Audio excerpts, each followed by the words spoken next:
Okay, अब जो हमारा नेक्स्ट टॉपिक आता है वो रिलेशन आता है। रिलेशन को हम अब पढ़ेंगे अच्छे से कि क्या होता है relation.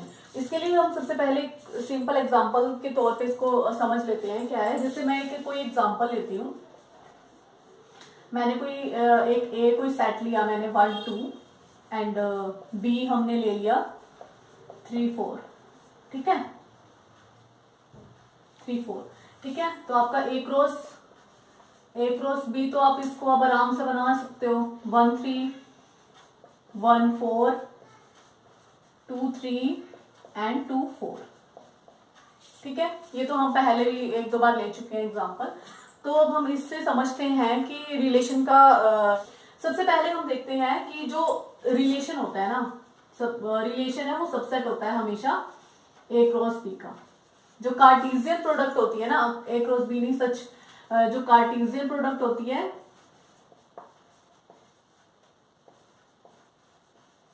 Cartesian product of sets का ये सबसेट होता है रिलेशन। इसका मतलब क्या है कि जब भी हम कोई भी रिलेशन डिफाइन करेंगे, ठीक है, तो वो हमेशा हमारा जो भी 2 सेट होंगे हमारे पास जो कि क्रॉस प्रोडक्ट होगी उसमें से ही निकल के आएगा हमारे पास जो रिलेशन आएगा, ठीक है। कैसे, इसके लिए भी मैं अब एक एग्जांपल आपको बताती हूँ। जैसे मैंने कोई आर डिफाइन किया,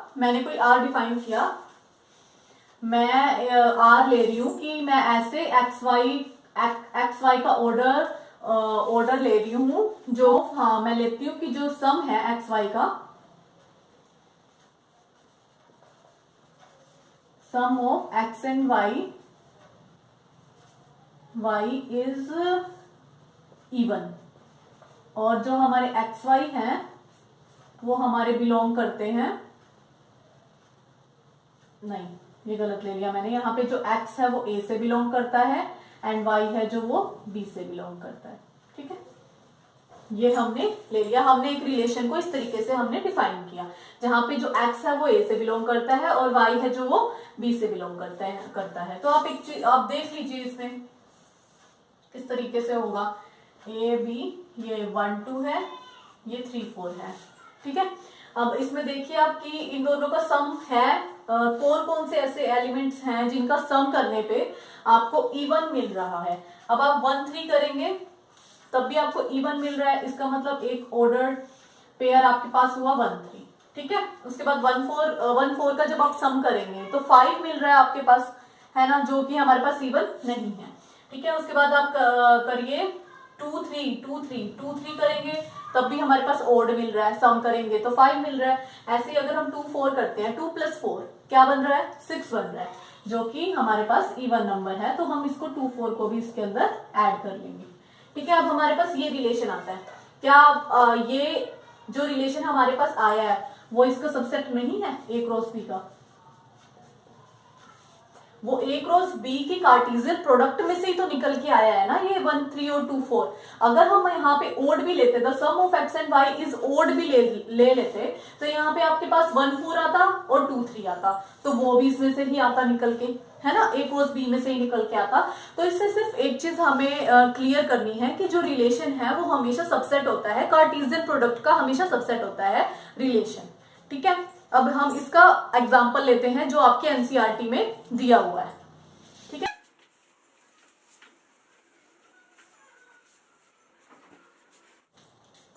अब हमारे पास जो आपके एनसीईआरटी में एक जो जिस तरीके से रिलेशन को समझाया हुआ है उसमें यही एक सेट ले रखे हैं, पी लिया हुआ है, उसमें ए बी सी कोई सेट ले रखा है, और क्यू में अली भानु बिनोय चंद्रा दिव्या, ये उन्होंने नाम लिए हैं, ठीक है। तो हमें इसमें भी वही चीज जो हमने पहले की है वही चीज इसमें करनी है। सबसे पहले आप इसका क्रॉस प्रोडक्ट निकालिए, तो आप इसका क्रॉस प्रोडक्ट निकालेंगे तो आएगा ए अली ए के साथ, फिर ए के साथ भानु आएगा, है ना, फिर ए के साथ बिनोय आएगा। मतलब ये इस तरीके से चलता रहेगा। अब इतना ये बहुत बड़ा हो जाएगा अगर हम इसको लिखेंगे, तो हम इसको मतलब ये ऐसे चलता रहेगा, तो ये इसका क्रॉस प्रोडक्ट निकल जाएगा हमारे पास, ठीक है। उसके बाद उन्होंने क्या कहा है, उन्होंने इसके बाद एक रिलेशन को डिफाइन किया कि एक्स वाई के वो वाले ऑर्डर्ड पेयर उसमें लिए हैं जिसमें x is the first letter of y। x है जो पहला लेटर है y का, ठीक है, y, ठीक है। यहां से x है जो आपके पास p में p को बिलोंग करेगा और y है जो आपके पास q को बिलोंग करेगा, ठीक है। ये चीज उन्होंने यहाँ पे ली हुई है कि जो x is the first letter और y में जितने भी जो बंदे बैठे हैं उसमें उनका पहला नेम है। पहले आप यहाँ पे देखिए, यहाँ पे आप p लिख लीजिए, a b c लिखिए और यहाँ पे आप q लिख लीजिए, ठीक है। इसमें आप क्या लिखेंगे, अली, भानु, बिनोय, चंद्रा एंड दिव्या, ठीक है। अब आप ये चीज देखिए कि इसने क्या कहा है यहाँ पे कि x is the first letter of y, of the name y। जितने भी नेम है y में, जो x है जो first letter of the name y में, x है जो p से बिलोंग कर रहा है एंड y है जो q से बिलोंग कर रहा है ना। तो x p से बिलोंग कर रहा है। अब सबसे पहले आप देखिए, ये यहाँ पे क्या है, a है आपके पास। अब a से देखिए कौन सा नाम है, अली। अली ही है जो a से स्टार्ट हो रहा है, बाकी तो कुछ नहीं स्टार्ट हो रहा, तो a के साथ तो अली होगा यहाँ पे, ठीक है। उसके बाद b से देखिए क्या क्या स्टार्ट हो रहा है, b से बिनोय है और b से भानु है और b से बिनोय है, c से क्या है, चंद्र, ठीक है। ये चीज बन रही है इसमें, ठीक है। a से अली है, b से भानु और बिनोय और c से चंद्र। दिव्या का किसी के साथ कुछ कनेक्शन नहीं बन रहा है, तो अब हम यहाँ पे लिख देंगे a अली, ठीक है, b भानु एंड b के साथ बिनोय भी है, ठीक है, और c चंद्र। अब आप एक चीज देखिए, ये आपका रिलेशन निकला है, तो क्या ये सबसेट नहीं है p क्रॉस q का, है, तो ये इसका किसका सबसेट होगा, p क्रॉस q का सबसेट होगा। तो इसमें इसने यही चीज आपको बताने की कोशिश की है कि जो रिलेशन है वो हमेशा सबसेट होता है कार्टेशियन प्रोडक्ट का।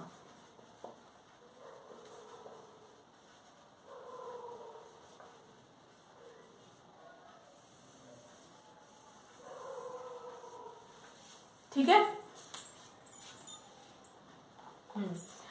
उसके बाद हम कुछ आपके एनसीईआरटी में डेफिनेशंस हैं, वो डेफिनेशंस देख लेते हैं। चीज बताने जा रही हूँ जो कि बहुत इंपॉर्टेंट है रिलेशन में, जिससे हम ये चीज लिखते हैं ना 1 3, इस तरीके से हमने ऑर्डर्ड पेयर लिखा। तो इसका क्या मतलब होता है, इसमें जो ये वाला एलिमेंट होता है वो इमेज होता है, इमेज ऑफ फर्स्ट एलिमेंट, ठीक है।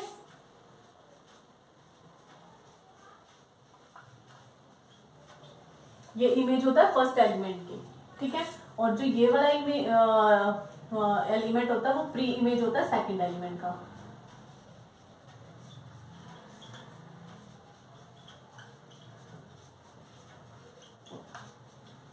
कैसे, अब जैसे ये इमेज, इसका क्या मतलब है, ये इमेज है 1 की, जो 3 है वो 1 की इमेज है, और 1 का मतलब है ये प्री इमेज है 3 की। 1 का मतलब है जो प्री इमेज, वो प्री इमेज है 3 की, जो फर्स्ट नंबर पे होता है वो प्री इमेज होता है सेकंड एलिमेंट का, ठीक है। ऐसे जैसे मैं एक और एग्जांपल लेती हूँ, जैसे मैंने एग्जांपल लिया 4 और 6, तो ये है जो वो हमारी इमेज होगी, इमेज ऑफ 4, और जो ये है ये हमारी प्री इमेज हो गई, प्री इमेज ऑफ 6, ठीक है। ये चीज आपको ध्यान रखनी है। ओके, उसके बाद आपकी बुक में कुछ डेफिनेशंस दे रखी हैं जो कि बहुत इंपॉर्टेंट डेफिनेशंस आपके एनसीईआरटी बुक में, वो डेफिनेशंस दे रखे हैं जो कि बहुत ज्यादा इंपॉर्टेंट है। डोमेन, कोडोमेन, रेंज, ये चीजें आपको बहुत आगे तक बहुत ज्यादा काम आने वाली हैं। तो सबसे पहले हम डेफिनेशन देखते हैं। डोमेन की क्या डेफिनेशन है, set of all first elements of the ordered pair in relation are from set A से बी। ए से बी में जो सेट ए है एंड सेट बी है, उनके जितने भी ऑर्डर्ड पेयर बन रहे हैं उनके आप फर्स्ट एलिमेंट को उठाएंगे, जो आपके फर्स्ट एलिमेंट्स होंगे वो आपके डोमेन होगा, वो ही आपका डोमेन होगा। जैसे कि फॉर एग्जांपल मैं यहाँ पे लिख लेती हूँ, एक एग्जांपल है यहाँ पे मैं 1 3 कोई एग्जांपल देती हूँ, जैसे 1 3 कोई एग्जांपल है, तो यहाँ पे 1 है जो वो डोमेन के अंदर आएगा, ठीक है, और ये रेंज के अंदर आएगा, तो जो कि हमारे पास सेकंड डेफिनेशन है। सेकंड डेफिनेशन हमारे पास क्या कहती है, the set of all second elementary relation are from set A से बी। जो सेकंड एलिमेंट है आपके, ठीक है, जो ए से बी सेट के ऑर्डर्ड पेयर के जो सेकंड एलिमेंट है वो आपके रेंज कहलाएंगे, ठीक है। और जो वो पूरा का पूरा होल सेट है, जो होल सेट पूरा का पूरा जो सेट है वो आपका बनेगा कोडोमेन। और आपको ये चीज हमेशा याद रखनी है कि जो रेंज होता है वो हमेशा सबसेट होता है कोडोमेन का, रेंज हमेशा सबसेट होता है कोडोमेन का, ठीक है। मैं इस पूरे को आपको बताऊंगी एग्जांपल लेके, फिर भी आप एक बार डेफिनेशन से भी क्लियर कर लें तो बहुत अच्छा होगा, ठीक है। तो अब हम देखते हैं कि किस तरीके से डोमेन रेंज कोडोमेन को हम एग्जांपल से कैसे करेंगे, डिफाइन कैसे करेंगे। मैं एक एग्जांपल ले रही हूं यहाँ पे, तो आप देखिए, तो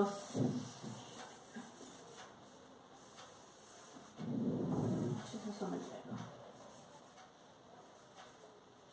तो मैं एक एग्जांपल ले रही हूँ जिसमें मैं डोमेन रेंज कोडोमेन सब बताने वाली हूँ। तो ये आप एक सेट ए और बी, मैंने कोई भी दो सेट ले लिया अपनी मर्जी से, ठीक है। अब मैं यहाँ पे लिखती हूँ 1 2 3 4 5 6 तक लिख लिया। यहाँ पे मैं ले लेती हूँ A B C D E F, ठीक है, ये चीज मैंने लिखी यहाँ पे, ठीक है। अगर आपको डिफाइन किया हुआ है जिसमें कि ये वाले ऑर्डर्ड पेयर है, 1 ए पे जा रहा है, यहाँ पे 2 सी पे जा रहा है, 4 बी पे जा रहा है और 6 एफ पे जा रहा है, ठीक है। तो ये चीज है हमारे पास, ठीक है। तो अब हम देखते हैं कि किस तरीके से आप डोमेन रेंज किस तरीके से डिफाइन करेंगे। सबसे पहली बात ये है, जब भी हम डोमेन लिखेंगे, डोमेन क्या होगी, डोमेन आप देखिए जिन जिन एलिमेंट्स का वहां पे मतलब ऑर्डर्ड पेयर जिन जिन एलिमेंट्स का बन रहा है वो वाले इस सेट में वो वाले एलिमेंट्स ही डोमेन के अंदर आएंगे। कैसे, जैसे 1 का बन रहा है ए के साथ, तो 1 आएगा डोमेन में, ठीक है, 2 आएगा, ठीक है, 3 नहीं आएगा क्योंकि 3 का कुछ नहीं बन रहा है, 3 यहाँ पे खाली है, तो 4 आएगा, 6 आएगा। तो ये आपकी क्या हो जाएगी, डोमेन हो जाएगी, ठीक है, ये डोमेन हो जाएगी आपकी। अब हम देखते हैं रेंज क्या होता है, ठीक है। रेंज हमारी वो होती है जो जहां से जिस इसका जो ऑर्डर्ड पेयर बना है जिसके साथ, वो हमारी सारी रेंज होगी, ठीक है। उसके अलावा हमने एलिमेंट्स इसमें भी नहीं उठाने, जैसे हमने डोमेन में उठाया है सेट ए से, ऐसे ही हम रेंज के लिए उठाएंगे सेट बी से। तो वहां पे कौन कौन से एलिमेंट है जिनके साथ पेयर बन रहा है, ए है, बी है, सी है एंड एफ है, ठीक है। जो यहाँ पे जो डी और ई बच गया है इनको हम नहीं लेंगे रेंज में, हम सिर्फ उन्हीं को लेंगे जिनका आपका पेयर बन रहा है, ठीक है। उसके बाद हम देखते हैं कोडोमेन क्या होता है।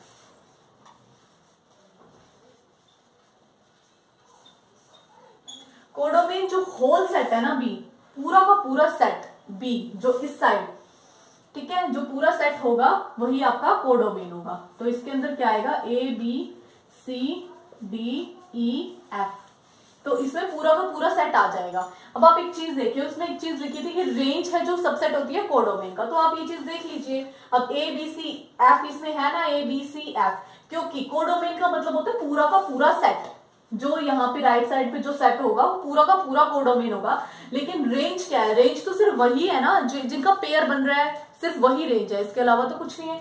तो हम यहाँ पे जो हमारी रेंज होती है वो सबसेट होती है कोडोमेन का,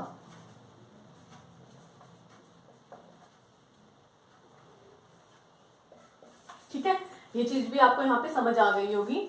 तो ये बहुत इंपॉर्टेंट है, सिर्फ मतलब इसको इस तरीके से समझोगे तो आपको हमेशा ये याद रहेगी डोमेन रेंज एंड कोडोमेन क्या होता है, जिसमें बच्चे काफी कंफ्यूज होते हैं, ठीक है। और इसको हम रिलेशन को कैसे डिफाइन करेंगे, हाँ मैं ये चीज भूल गई, जो ये रिलेशन होगा ना इसको हम लिखेंगे सेट ए से बी, इस तरीके से आप इस रिलेशन को लिखेंगे कि ए से बी का कोई सेट है और ये रिलेशन आपको कुछ भी दिया होगा उसमें, कोई जो भी आपका क्वेश्चन होगा, ये मैंने अपनी तरफ से डोमेन वो वाले एलिमेंट्स होते हैं लेफ्ट साइड जो सेट होगा जैसे यहाँ पे ए है तो उस सेट में वही वाले एलिमेंट्स होंगे जिनके पेयर बन रहे हैं इस सेट। ठीक है, अब 1 का ए के साथ बन रहा है तो हमने 1 को लिया है, 2 को लिया है, 4 को लिया है और 6 को लिया है। ऐसे ही हमने बी में जिनके साथ पेयर बन रहे हैं वैसे ही आपने सेट बी में लेना है। तो ए बी सी और एफ के यहाँ पे पेयर बन रहे हैं तो वो हमने रेंज में लेंगे। कोडोमेन क्या होता है, सेट बी, पूरा का पूरा जो सेट बी है वो अपना आपका कोडोमेन में आएगा। ठीक है, इसलिए हम ये चीज बोलते हैं कि रेंज है वो सबसेट होती है कोडोमेन का। ठीक है, तो आपको मुझे लगता है कि ये चीज समझ में आ गई होगी कि रेंज कैसे सबसेट होता है। चीज लिखी हुई है कि जो रिलेशन है ना उसको हम दोनों तरीके से रिप्रेजेंट कर सकते हैं। रोस्टर फॉर्म में भी आप उसको रिप्रेजेंट कर सकते हो और सेट बिल्डर फॉर्म में भी रिप्रेजेंट कर सकते हो। रोस्टर फॉर्म में जब आपको कोई छोटा सा कोई सेट दे रखा हो जिसमें ज्यादा एलिमेंट्स ना हो तो आप उसको रोस्टर फॉर्म में लिख सकते हैं, जैसे हम ऑर्डर्ड पेयर बना के उनको कोमास डाल के लिखते हैं। सेट बिल्डर फॉर्म हम कब यूज करते हैं, हम ज्यादा सेट बिल्डर फॉर्म तभी यूज करते हैं जब हमें रियल नंबर का कोई सेट दे रखा हो जिसको हम डिफाइन ही नहीं कर पाते, क्योंकि रियल नंबर्स में तो सब नंबर्स आ जाते हैं, तो तब हम उसको सेट बिल्डर फॉर्म में लिखते हैं।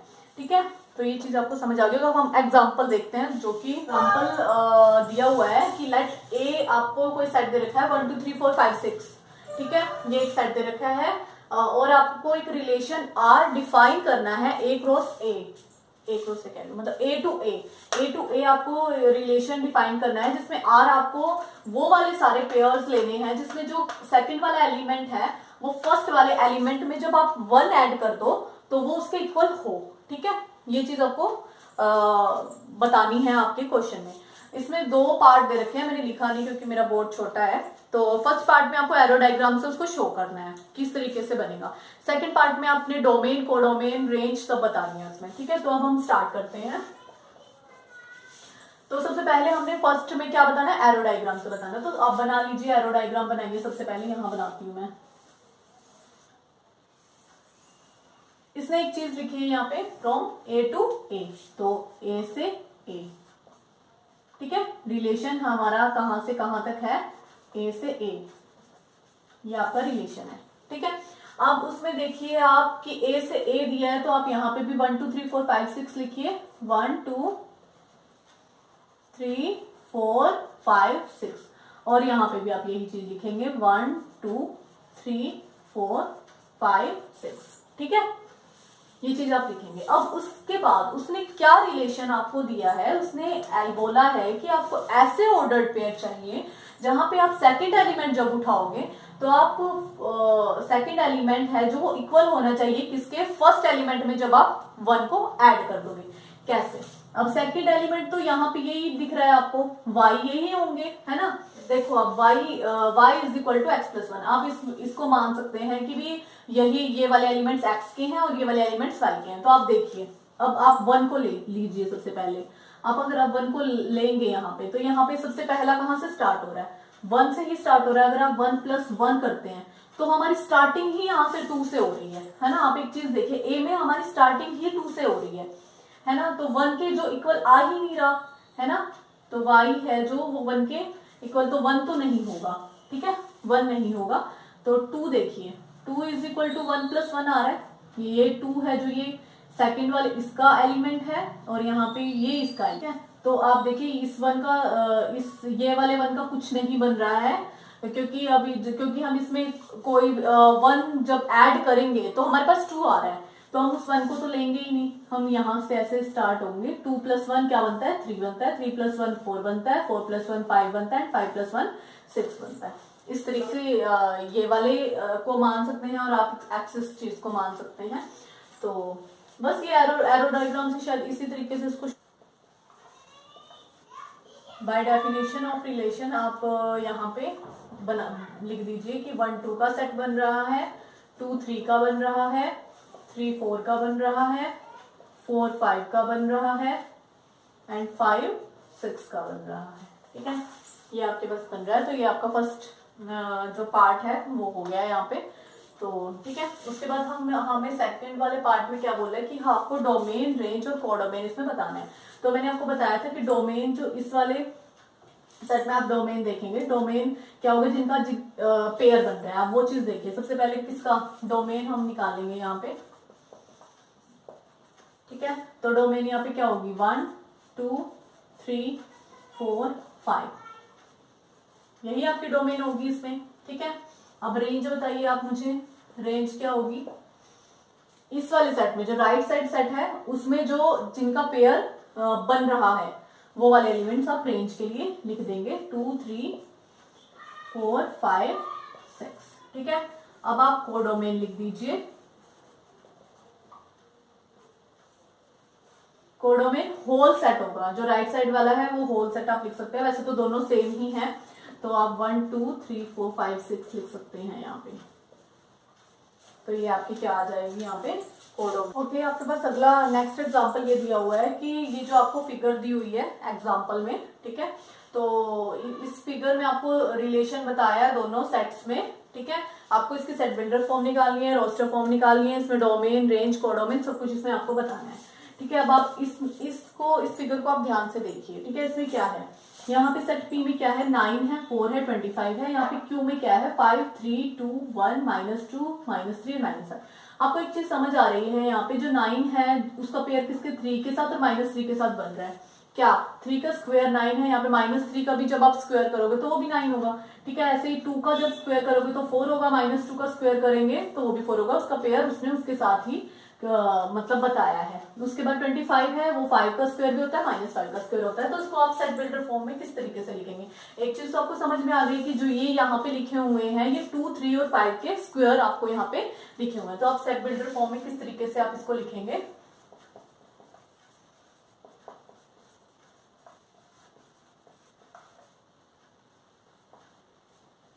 तो आप इसको लिखेंगे कि ऑर्डर्ड पेयर है, वो वाले ऑर्डर्ड पेयर है एक्स वाई के, ठीक है, जहां पे X is a square, X is square of Y, ठीक है। एक्स बिलोंग करता है पी से एंड वाई किससे बिलोंग करता है, कैपिटल क्यू से, ठीक है। ये आपको सेट बिल्डर फॉर्म में ऐसे लिखेंगे आप, ठीक है। उसके बाद आपका सेकंड आता है रोस्टर फॉर्म।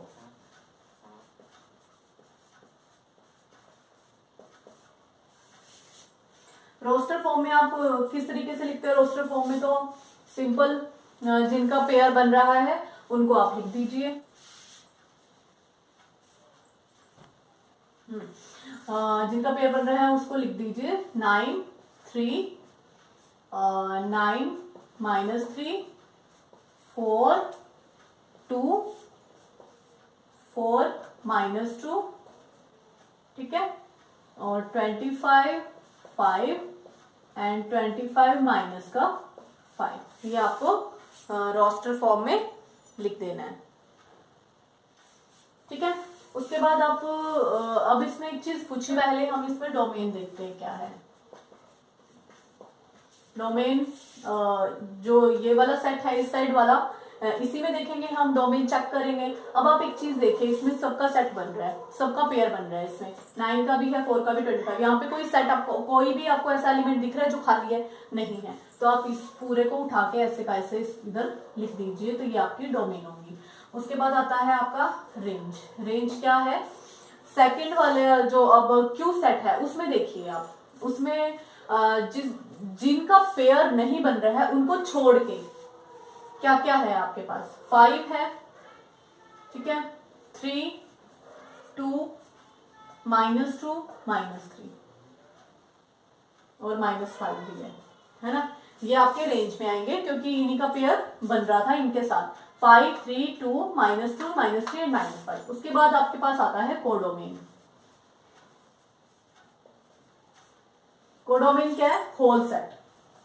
जो होल सेट होगा क्यू, वो आपके पास सीधा लिख सकते हैं हम होल सेट क्यू, ठीक है। ये आपके पास कोडोमेन होगा क्योंकि यहाँ पे जो 1 एक ऐसा एलिमेंट है जिसका कोई पेयर नहीं बन रहा है, तो वो किसी से भी रिलेट नहीं कर रहा है, ना पी से ना क्यू से, तो 1 एक अकेला है यहाँ पे, ठीक है। ओके, अब आपके पास ये एक एग्जांपल रह गया है, लास्ट एग्जांपल है जो ये क्या कह रहा है कि जो लेट ए है वो हमें एक सेट दिया है 1 2 एंड बी 3 4 कोई सेट दिया है, तो find the number of relation हमें बताने हैं कि ए से बी के कितने रिलेशन आपके पास, कितने नंबर ऑफ रिलेशन आपके पास बनेंगे। ये वैसे तो बहुत छोटा सा क्वेश्चन लग रहा है, लेकिन ये क्वेश्चन बहुत इंपॉर्टेंट है, क्योंकि हम जब टाइम आता तो हम टोटल नंबर ऑफ रिलेशन ये चीजें भूल जाते हैं कि हाँ इसका क्या फॉर्मूला था। तो इसका ये चीज हमने कल करी थी कि टोटल नंबर ऑफ जो रिलेशन है वो हमने कल क्या किया था, 2 की पावर n, यही हमने कल फॉर्मूला पढ़ा था। n यहां पे क्या है, where n is the cross product of the set.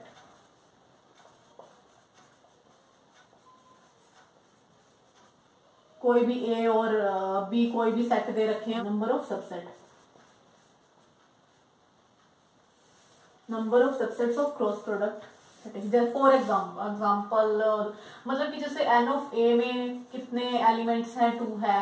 N of B में, एन ऑफ ए का मतलब है कि कोई सेट है आपके पास ए, उसमें नंबर ऑफ एलिमेंट्स 2 हैं, और बी कोई सेट है उसमें नंबर ऑफ एलिमेंट्स भी आपके, या 3 ले लीजिए, चलो 3 है, तो number of elements A cross B में आपके पास कितने होंगे, इन दोनों को आप मल्टीप्लाई कर दीजिए तो 6 होंगे, है ना। तो इन दोनों को मल्टीप्लीकेशन ही होती है ना यहाँ पे। तो आपके पास टोटल नंबर ऑफ रिलेशन क्या बनेंगे, टोटल नंबर ऑफ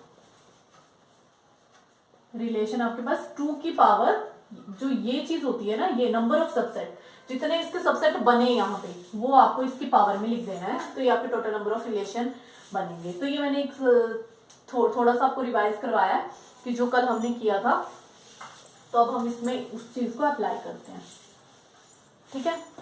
तो इसमें भी आप देखिए नंबर ऑफ एलिमेंट्स, देखिए ए में कितने हैं, 2, नंबर ऑफ एलिमेंट्स बी में देखिए कितने हैं, 2, तो नंबर ऑफ उनके ए क्रॉस बी में उनके 2 क्रॉस 2 4 होंगे, करके भी देख सकते हो आप। यहाँ पे ये 1 2 है, कितनी बार ले चुके हैं ये एग्जांपल है ना हम, ये ए है ये बी है, तो 1 3 1 4 2 3 2 4, ठीक है, ये होंगे सबसेट्स होंगे ये इनके, ठीक है। तो उसके बाद आपने निकालना है यहाँ पे टोटल नंबर ऑफ रिलेशन। तो टोटल नंबर ऑफ रिलेशन क्या होगा, 2 की power P Q. P Q का क्या मतलब है, पी है जो यहाँ पे नंबर ऑफ एलिमेंट्स सेट ए के हैं, ये नंबर ऑफ एलिमेंट्स और सेट बी, दोनों को जब मल्टीप्लाई करेंगे तो वो कार्टेशियन प्रोडक्ट का ही नंबर ऑफ एलिमेंट्स आ जाते हैं। तो 2 की पावर यहाँ पे आ जाएगा 4 16, तो 16 है जो आपका यहाँ पे। Okay, thank you.